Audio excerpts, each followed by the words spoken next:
Hello students, this is our fifth lecture on Foundation of Mathematics.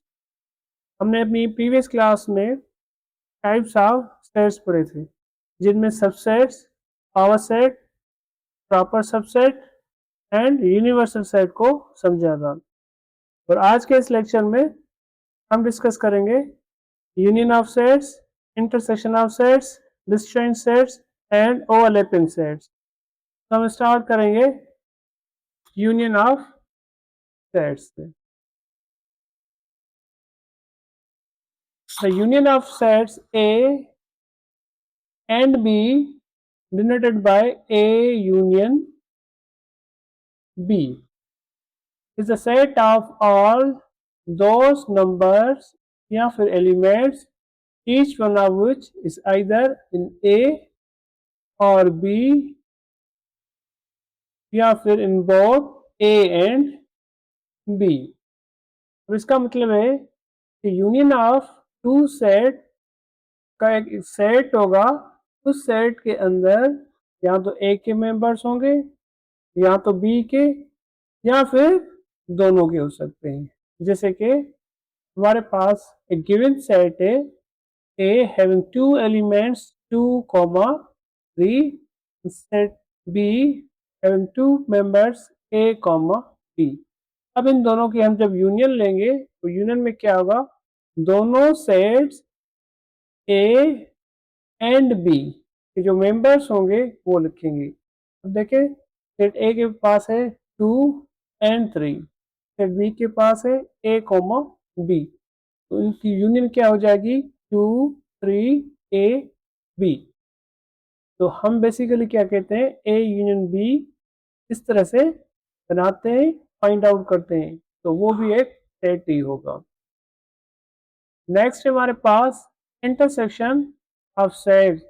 अब intersection of set में क्या होता है कि अगर हम ए एंड बी की इंटरसेक्शन फाइंड करना चाह रहे हैं तो उनको हम मैथमेटिकली कैसे लिखेंगे, A intersection B and is a set of all the elements that are common in sets A and B। Means क्या होगा, इंटरसेक्शन ऑफ सेट भी एक सेट होगा जिसके अंदर वो सारे मेंबर्स हम लिखेंगे जो ए एंड बी दोनों के पास होंगे, या सिंपली हम क्या कहेंगे कि दोनों में जो कॉमन मेंबर्स होंगे उनका जो सेट बनेगा उनको हम कहेंगे ए इंटरसेक्शन बी।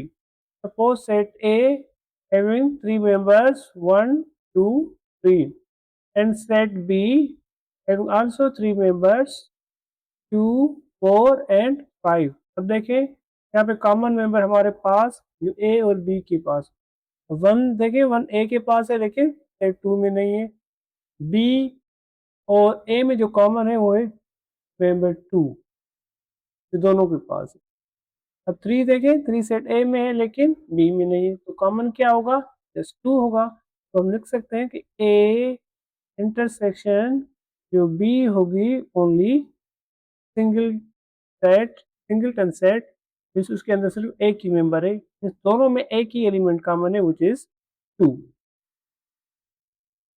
देन हमारे पास है डिसजॉइंट सेट। अब डिसजॉइंट सेट का ये मतलब है कि अगर A and B, A intersection B करें तो रिजल्ट क्या आना चाहिए, एक खाली सेट आना चाहिए। अगर खाली सेट होगा तो हम क्या कहेंगे, A and B are disjoint set. इसका क्या मतलब हुआ कि अगर इंटरसेक्शन खाली सेट होगी, नल सेट होगा, एम्प्टी सेट होगी, it means there is no any common in set A and B. सिंपली हम ये कहते हैं कि कोई भी एलिमेंट अगर कॉमन नहीं होगा दो सेट्स पे तो वो दोनों को हम क्या कहेंगे, डिसजॉइंट सेट्स। अब हम बात करेंगे ओवरलैपिंग सेट्स की। ओवरलैपिंग में क्या होता है कि वो डिसजॉइंट सेट की तरह नहीं होता। A intersection B does not equal to the empty set. मतलब जब ए एंड बी की हम इंटरसेक्शन करें और कुछ ना कुछ हमें कॉमन नजर आए, जैसे हमने यहाँ पे ए इंटरसेक्शन बी की थी तो हमें 2 आया था, तो हम यह इस केस में हम कह सकते हैं ना कि A and B are overlapping sets, क्योंकि उनका जो रिजल्ट आया था, वो जो कॉमन एलिमेंट था वो 2 था।